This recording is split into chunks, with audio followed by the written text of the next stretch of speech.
조만간 2차 북미 정상회담이 열릴 것으로 보입니다. 한미 양국 정상은 오늘 새벽 뉴욕에서 회담을 갖고 북미 정상회담에 조속한 개최의 뜻을 모았는데요. 한반도 평화 구축을 위한 의미 있는 한 걸음이 될까요? 정치권의 입장 들어보겠습니다. 김현 전 민주당 의원 그리고 이상일 전 새누리당 의원 자리해 주셨습니다. 두 분 어서 오십시오. 안녕하세요. 자, 두 분은 정치인이다 보니까 민심에 누구보다 민감할 수밖에 없는 이런 직업이신데 이상일 의원님, 네. 가족들과 많은 얘기 나누셨을 것 같은데 어떤 얘기가 가장 많았습니까? 가족들도 가까운 분들 몇 차례 만났고 며칠 전에는 농협의 하나로마트 장도 보러 갔는데 네. 하나로마트 계신 분이 이런 이야기를 하더라고요. 지난해 같은 경우는 한 일주일 전부터 굉장히 붐볐답니다. 그러니까 차례상 준비하고 추석을 쓰려고. 그런데 올해는 한 이틀 전부터 예. 그래서 지난해보다 체감 경기가 안 좋구나 이런 느낌을 가졌다고 하고요. 예. 또 가까운 분들하고 차 마시면서 이야기를 했는데 그분들 역시 좀 민생이 고달프다. 예전만 좀 못하다 경기가. 그래서 경제를 살리는 거. 그래서 서민 중산층 또 특히 청년 고용을 확대하는 이런 문제 이런 것들이 제일 중요한 일 아니냐 이런 말씀을 하셨고 우리 정치인들 또 정부의 책임이 바로 거기에 있는 거죠. 그러니까 먹고 사는 문제를 제대로 해결해 주는 거 그것이 가장 중요한 것 같다 이런 생각을 예. 했습니다. 아무래도 피부에 와닿는 내용이다 보니까 민생 경제 얘기가 네. 굉장히 많았다 이런 얘기를 해주셨는데 김현 의원님 여당 입장에서 들었을 때 듣기 좋았던 얘기도 있었을 것 같고요, 좀 아팠던 얘기도 있었을 것 같은데 한 가지씩만 좀 얘기해 주실까요? 일단은 그 남북 정상회담 바로 뒤에 있는 추석 연휴이기 그렇죠. 때문에 아무래도 백두산에서 두 정상이 만났던 그 모습, 그 다음에 송이버섯을 이제 미상봉 이상 가족들에게 4,000명 500g씩 나눠줬던 얘기. 사실은 좀 받은 분들은 또 받은 분대로 소외가 있었을 것 같고요. 그 다음에 아직 미상봉 이상 가족인데 받지 못한 분들이 카카오톡에서 이제 받은 사람이 이제 자랑을 하니까 나는 못 받았다라는 얘기로 아쉬움을 예. 이제 토로하는 분이 있었고요.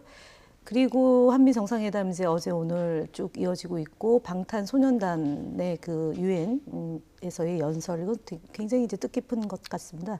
다만 앞서 이제 이상일 의원님이 말씀하셨다시피 청년 고용의 문제, 그다음에 결혼을 앞둔 이제 그 친인척들 이 경우에 꼭 결혼을 해야 되나 말아야 되나 이런 고민들을 좀 하는 것 있고요. 예. 그다음에 이제 임금 체계에 대한 최저임금 문제나 주 52시간이 됐지만 사실은 아직까지도 그 이제 청년들에게 미래를 담보할 수 있다라고 확신을 주는 것은 아닌 것 같습니다. 그래서 그런 체감이 조금 더 정부에서 적극적으로 청년들이 일하고 그다음에 미래를 좀 희망 있게 만들어내는 것이 바로 정치권의 몫이 아닌가 이런 마음이 한편으로 있었습니다. 그래서 좋은 소식과 무거운 마음이 동시에 상존한 추석 아니었나 싶습니다. 예. 그와 관련해서 오늘 예. 제가 YTN 아침에 보다가 뉴스에서 제가 좀 관심 있게 본 것은 초단시간 노동자가 180만 명 돌파를 했다. 청년층 고통이 가중된다. 이 제목으로 오늘 상당히 길게 리포트를 했어요. 그래서 1982년에 그 통계를 이제 잡은 이후에 가장 초단시간 노동자가 많이 늘어났다. 예. 그러니까 초단시간이라면 일주일에 17시간 미만으로 일하는 거거든요. 그러니까 그렇게 되면 특히 청년층 아르바이트는 쪼개기 아르바이트를 한다는 예. 거예요. 왜냐하면 이제 주인 입장에서는 지불 능력이 이제 여유가 있어야 되는데 그게 부족하니까 예. 아르바이트생을 쪼개기로 해서 주휴수당 안 주고 또 4대 보험 안 들게 해가지고 고용을 하는데 그러면 일하는 사람 입장에서는 굉장히 불안한 거죠. 그래서 이런 문제도 정부가 좀 굉장히 신경을 써야 되겠다 이런 생각했습니다. 예. 자, 말씀하신 대로 경제 문제 얘기가 많았을 테고요. 그리고 파격의 연속이었던 남북 정상회담, 후일담 얘기도 참 지금 보시는 시청자 여러분들도 얘기 많이 나누셨을 텐데 어쨌든 이 남북 정상회담 결과 들고 문재인 대통령이 또 미국으로 가서 오늘 새벽에 한미 정상회담이 있지 않았습니까? 1시간 20분 정도 정상회담을 했고요. 한미 FTA 개정 그 협정의 서명식도 있었지만은 무엇보다 관심은 비핵화 협상이었습니다. 이 문재인 대통령이 합의문에 발표되지 않은 내용이 있다 이런 얘기를 했었는데 이게 이제 트럼프 대통령에게 전달이 됐을 것이고요. 또 트럼프 대통령도 놀라운 편지를 받았다 이런 얘기 하지 않았습니까? 뭔가 한미 간에 오늘 발표된 내용을 보면 긴밀한 공조가 이루어지고 있다 이렇게 보십니까? 네, 그렇죠. 트럼프 대통령은 큰 변화가 있을 것이다라고 예고하고 있는 거고 문재인 대통령께서는 통큰 결단에 감사드린다라고 이제 오늘 헤드라인 뉴스가 주로 예. 나가고 있는 것 같습니다.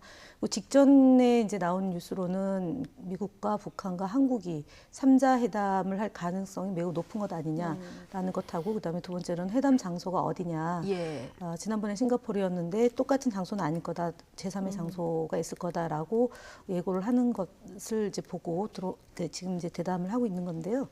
결국은 종전선언은 지난 이제 북미 정상회담 1차 때, 그러니까 좀 727 727 때 종전선언이 있지 않을까라고 좀 기대를 했는데 네. 지금 몇 달 좀 지났지 않습니까? 한 두어 달 지났는데 10월 이내 또는 올해 안에 남북미 정상이 만나서 종전선언을 한다라면 그러니까 비핵화의 불가역적인 그런 그 과정이 될 것이고요. 예. 특히 앞서 얘기했던 경제 문제를 해결함에 있어서 남북 간의 그런 그 예측 가능한 그런 상황이 되면 훨씬 더 세계적으로 주목을 받을 것이고 투자자들도 늘어날 것이고 특히 개성공단의 일자리가 10만 개 일자리가 늘어날 수 있다라는 것도 예측하고 있는 것 아니겠습니까? 그래서 지금 우리 그 한반도를 둘러싼 이런 비핵화의 문제나 아니면 북미 정상이 다시 한번 만나서 종전선언을 해서 평화협정으로 간다라면 지금 있는 그런 경제 문제도 많은 도움을 줄 것이다라고 예상할 수 있을 것 같습니다. 그래서 무엇보다도 그 지금 이제 3자가 만나서 종전선언을 하는 것을 좀 기대해 보고 시점은 청와대에서도 그 언제인지 또는 장소가 어디인지 내지는 이런 것도 구체적으로 얘기하기는 조금 예. 부담스러워하는 것은 맞는 것 같습니다. 그건 특히 이 미국의 몫이기 때문에 그렇다고 보여집니다. 그래서 결국은 이번 그 대통령께서 추석 연휴도 지금 반납하고 한반도 평화를 위해서 불철주야 노력을 기울이고 있는데요. 소기의 성과가 있이 또 국민들에게 희망을 주는 그런 북미 정상회담 소식이 들려오길 기대해 봅니다. 예. 자, 트럼프 대통령 수준의 긍정적인 변화가 있을 것이다. 그리고 조만간 2차 북미 회담을 곧 열겠다. 이렇게 명시적으로 밝혔는데 이 발언 좀 들어보고 다시 이야기 이어가겠습니다. We'll be having a second summit with Chairman Kim in the not too distant future. Secretary of State will be dealing with that subject, but Mike Pompeo has been in touch with them, and we've been in touch with them, and I think within a pretty short period of time that'll be announced. It will be location to be determined, but we're both very much looking forward to having it. It will be between North Korea and the United States. It'll be similar to the format we had before, most likely a different location. Again, it will be announced pretty soon. I think a lot of progress is being made. I see tremendous enthusiasm on behalf of Chairman Kim toward making a deal, and I think that that's something that's very good. The relationship is very good. In fact, in some ways, it's extraordinary. 네, 트럼프 대통령이 직접 북미 정상회담이 곧 열릴 것이다 이렇게 언급을 했기 때문에 벌써부터 이제 언제 어디서 열릴 것인가 이 부분이 관심입니다. 김현정 의원께서는 살짝 언급을 해주셨고요. 정치적 감으로 봤을 때 언제 어디서 열릴 글쎄요, 것인가? 뭐 저도 워싱턴 특파원을 했지만 예. 뭐 감이 맞는지 틀리는지 모르겠지만요. 개인적인 짐작으로는 11월 6일이 미국의 중간 선거일입니다. 그렇죠. 예. 그렇기 때문에 트럼프 대통령으로서는 그 전에 김정은 위원장을 만나는 게 좋을 듯 싶어요. 그런데 물론 결과가 나쁘면 오히려 선거에 역효과가 날 수 있어요. 그러니까 실무 준비를 제대로 하겠죠. 그래서 소위 실무 협상이 잘 진척이 된다면 11월 6일 이전에 만날 가능성이 있다 이런 생각을 해보고요. 예. 그다음 정말로 북한이 미국이 원하는 것이 뭐냐면 일단 북한의 핵무기, 그다음에 핵시설, 핵물질에 대한 성실 신고 그게 이제 미국은 그게 1차라고 생각하는 거거든요.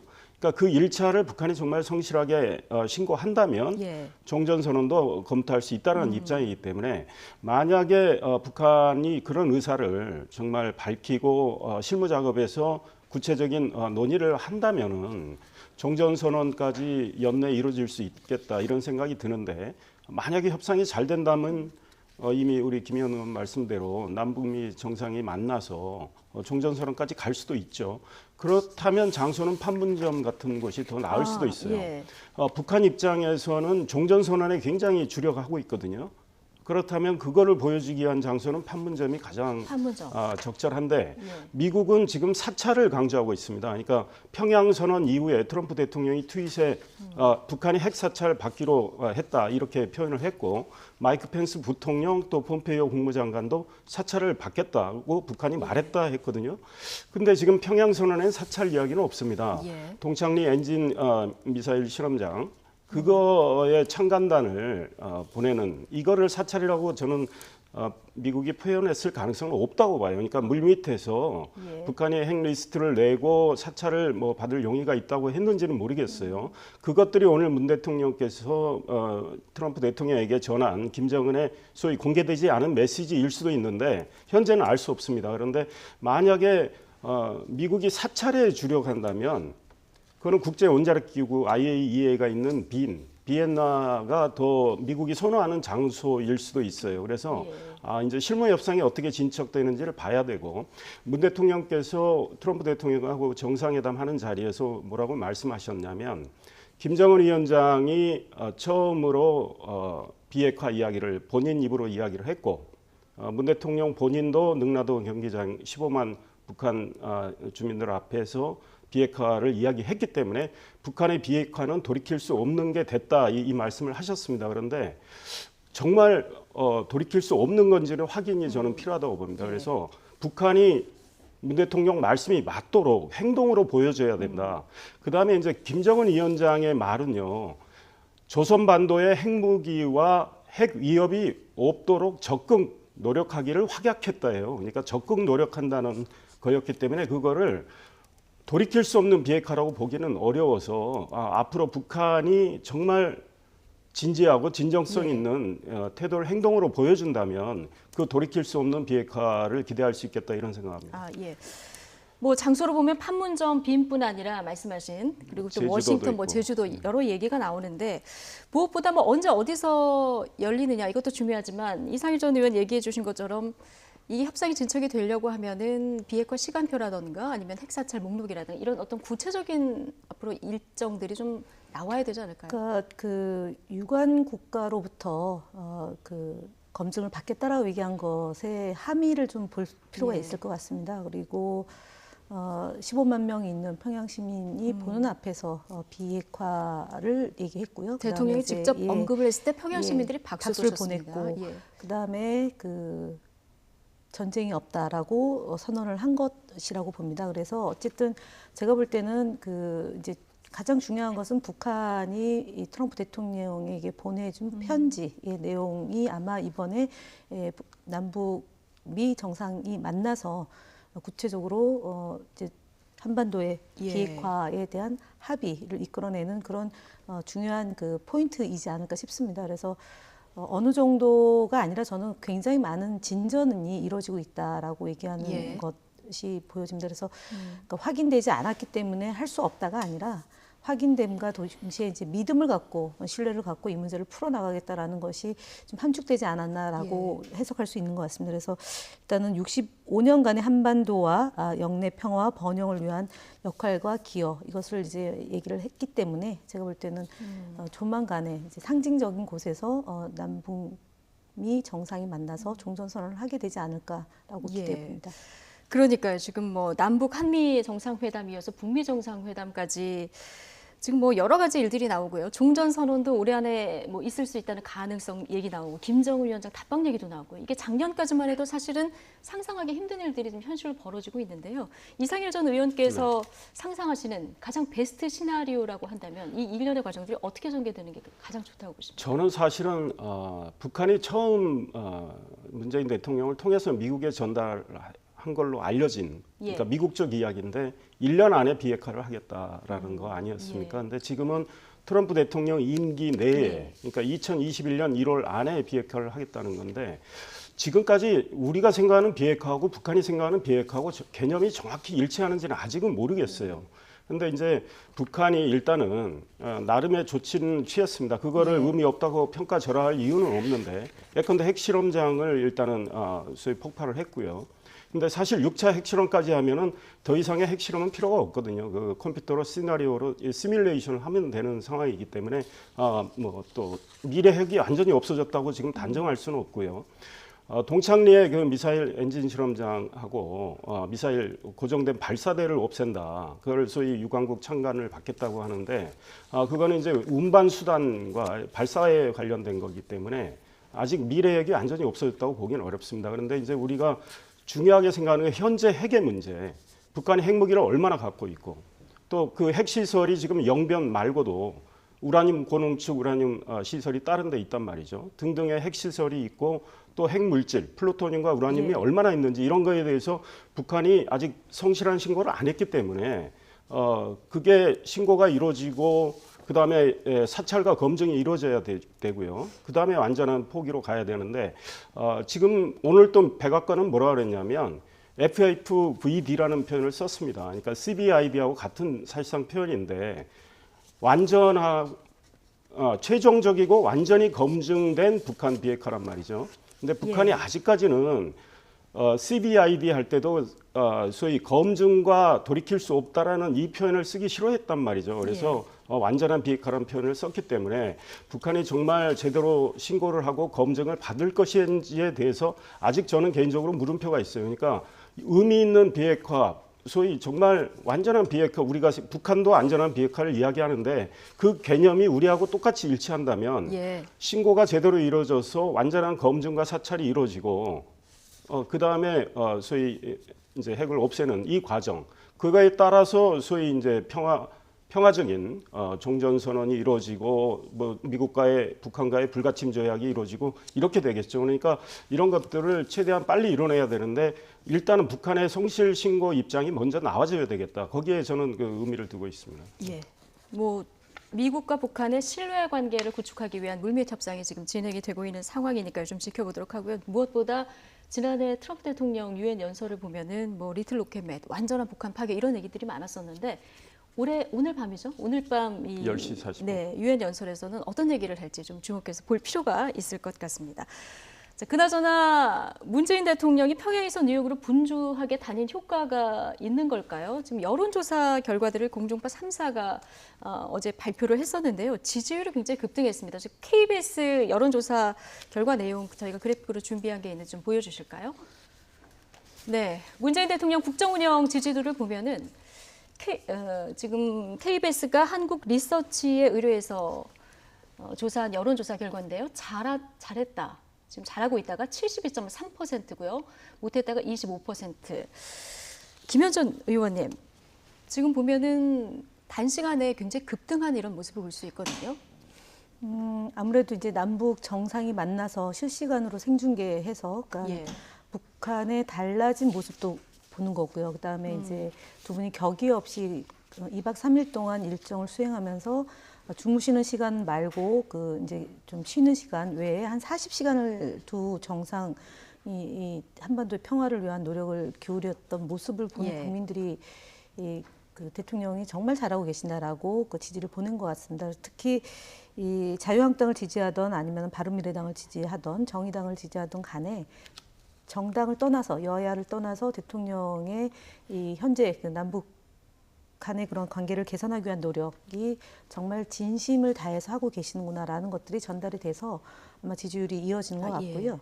그다음에 이제 다만 이제 일자리 문제나 경제 문제의 어려움이 일순간에 해소될 수 있는 건 아니지 않습니까? 특히 이명박 박근혜 정부 때부터 축적되어 온 과정에서 모순이 좀 있었던 것이고요. 그것을 해결하는 것이 대통령께서 노력하는 것도 물론 더 이제 그 정부가 노력하는 것도 중요하겠지만 결국은 남북 간의 그런 리스크 관리를 함으로 인해서 경제 문제에도 도움이 되겠다라는 것에 대한 기대까지 같이 포함될 것 같습니다. 그래서 어쨌든 정상회담의 효과가 무엇보다 크다라고 보고 다들 뭐 냉면도 또 큰 화제이지 않습니까? 그리고 이번 추석 기간 동안에 달라진 평양 내지 뭐 평양의 맛 이런 그 주제로 해서 북한의 뉴스가 많이 전달이 됐는데 결국은 한반도의 평화가 대한민국의 그 미래를 만들어내는데 새로운 미래를 만들어내는데 역할이 크겠다라는 것에 대해서 국민들이 기대하고 있는 것이 아닌가 싶습니다. 예. 고용 쇼크, 뭐 경제 지표 악화 때문에 문재인 대통령 지지율이 하락세를 계속 이어갔었는데 아무래도 한반도 평화 이슈가 이 경제 문제를 조금 뒤엎은 이런 상황입니다. 네, 뭐 그렇습니다. 일단 평양에서 2박 3일 언론에 또 집중 조명을 받았고 국민의 기대를 또 키운 회담이었기 때문에 그리고 이어진 지금 뉴욕에서 우리가 보는 또 일련의 정상회담 또 유엔 연설 이런 것들이 있기 때문에 대통령께서 이 북한 핵 문제를 해결하려는 어떤 나름대로의 그 열성적인 활동에 대해서 기대감을 갖고 예. 국민들이 일단 지지를 보내는 상황, 그거는 부인할 수 없습니다. 중요한 것은 거기서 이제 성과가 나와야 되고 정말 2차 북미 정상회담이 제대로 열려가지고 지난 1차하고 비교했을 때 훨씬 진전된 비핵화로 가는 길에 이 여정, 긴 여정에서 예. 진전된 성과가 도출되기를 꼭 바라고요. 한편으로 정부는 이렇게 국민의 지지가 이제 갑자기 또 올라서 부담이 커져요. 기대가 커졌기 때문에 그거는 결국은 경제와 민생 문제를 해결을 해야 되는 거죠.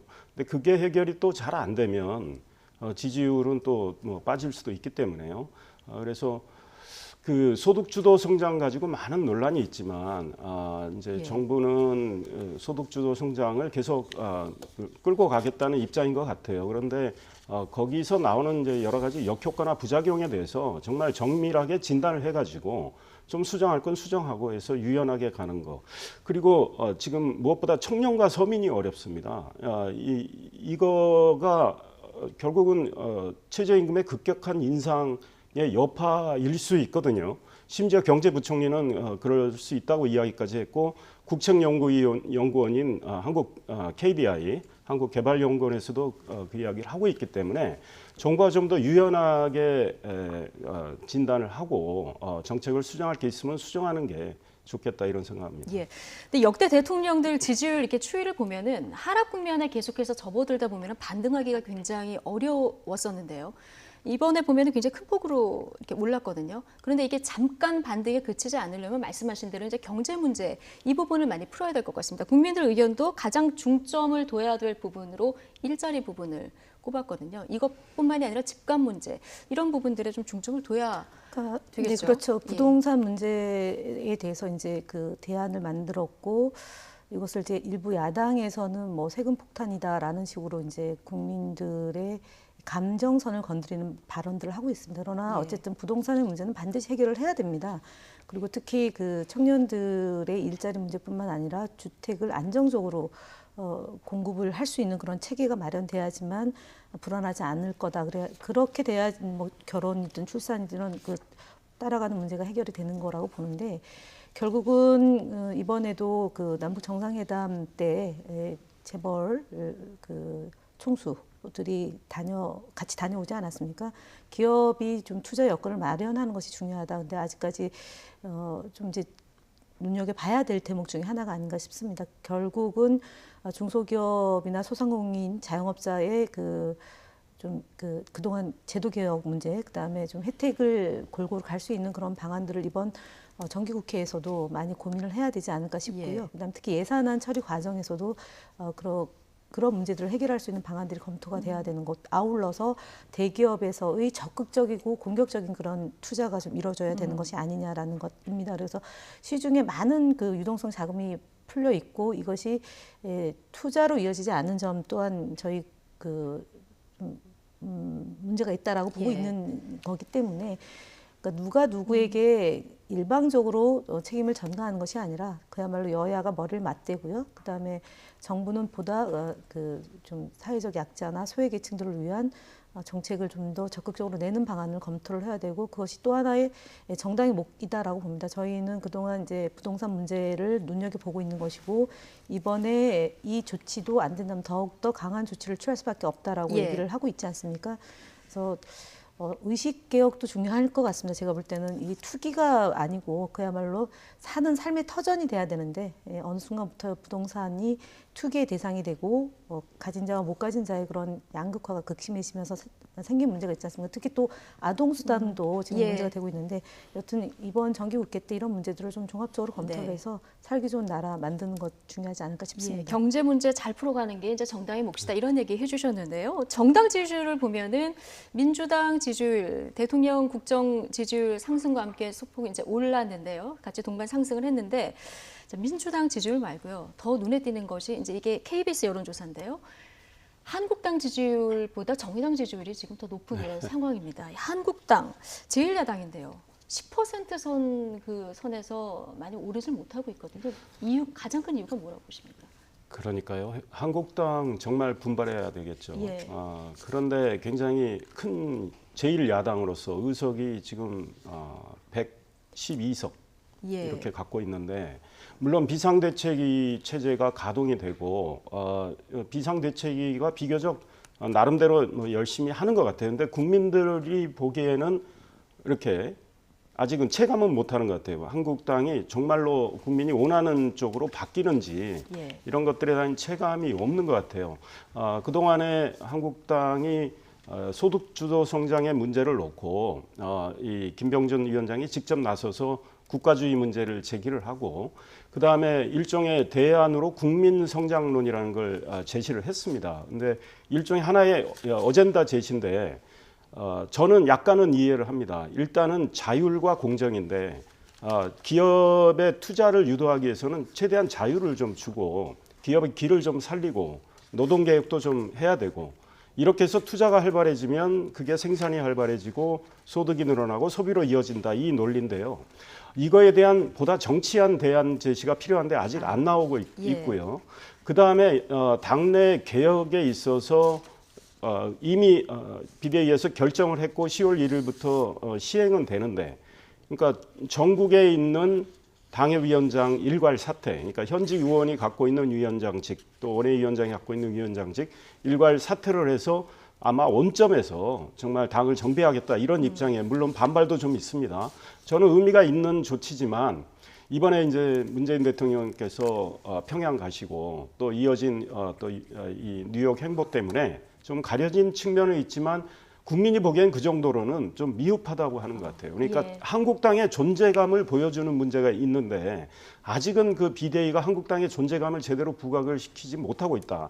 그러니까 정부 여당을 비판을 하는데 그 비판의 설득력을 높여야 되고 그다음에 비판만 하지 말고 대안이 같이 나와줘야 예. 되는데 그게 부족하다는 거고 바른미래당 역시 손학규 대표 체제로 바뀌었는데 바른미래당도 그 점에서 좀 부족하다. 그래서 두 야당이 정말 분발을 하지 않으면 이 다음 총선이 이제는 뭐 1년 한 몇 개월, 한 4, 5개월 남았는데 예. 이 다음 총선에서도 낭패 볼 수 있기 때문에 분발을 해야 되고 저는요. 예. 인적 청산이 매우 중요하다고 봅니다. 그래서 두 당이 사실은 해산하고 해청호하면요. 다시 완전히 확실한 인적 청산이 되면서 새로운 야당으로 변모할 수 있는데 두 당이 각자 욕심이 있으니까 그걸 안 하니까 좀 안타깝게 생각하고 있습니다. 뭔가 인적 청산도 없었고 지금 한국당 같은 경우는 비대위 체제에서 비판을 하고 있지만 비판의 설득력이 좀 부족하고 대안 제시가 없다 이런 점을 이제 꼽아주셨습니다. 추석 이후에 대정부 질문에 국정감사까지 이제 줄줄이 국회가 이제 바쁜 상황이 돌아갈 텐데요. 지금 뭐 남북 문제뿐만이 아니라 경제 문제까지 여야가 굉장히 대립을 하고 있는 이런 상황 아니겠습니까? 이제 협체 대상이기도 한데요. 판문점 선언 비준 동의안 이 문제만 좀 짚어볼게요. 지금 남북 정상회담에 대한 국민들의 반응 앞서 저희가 여론조사에서 살펴봤지만 굉장히 긍정적인 이런 상황인데요. 판문점 선언 국회 비준 동의안 지금 잘 처리는 되고 있지 않은데 앞으로 추석 이후에는 조금 실마리가 트일까요? 어떻게 보십니까? 일단은 그 자유한국당하고 바른미래당의 지지율, 특히 자유한국당의 지지율이 한 자릿수로 다시 떨어진 이유 중에 하나가 제가 볼 땐 이번 대통령이 평양에 방문했을 때 같이 동행했다라면 저는 그 문제가 좀 컸다고 봅니다. 그래서 예. 이번에 판문점 선언에 대해서 비준 동의안을 야당 일부에서 반대를 하는데 사실은 국민들의 바람은 뭐냐면 뭐 하나라도 좀 제대로 될 수 있게끔 야당이 협조할 땐 좀 협조를 했으면 좋겠다. 비판할 것은 비판하더라도. 그렇다면 이번에 그 이산가족 상봉의 문제나 아니면은 그 이제 금강산 관광, 그다음에 개성공단 등 지금 산적한 현안, 남북관계를 풀어가는 데 있어서 그 이번 9.19 선언을 뒷받침할 수 있고 또 4.27 선언을 뒷받침할 수 있는 것을 좀 국회에서 선뜻 예. 협조를 했으면 참 좋겠다라는 것은 우리 국민들 다수의 생각이지 않을까 싶습니다. 너무 발목 잡기 안 하고 비난을 위한 비난을 안 하면서 정말 좀 보수도 국민들의 눈높이에 맞는 보수가 되었으면 하는 바람이 보수 진영 내에도 있다고 봅니다. 그래서 이번 국민들의 여론을 잘 반영해서 추석 연휴 직후에 이 좀 여야가 같이 합심해서 판문점 선언 비준 동의안을 좀 잘 처리했으면 하는 바람이 크고요.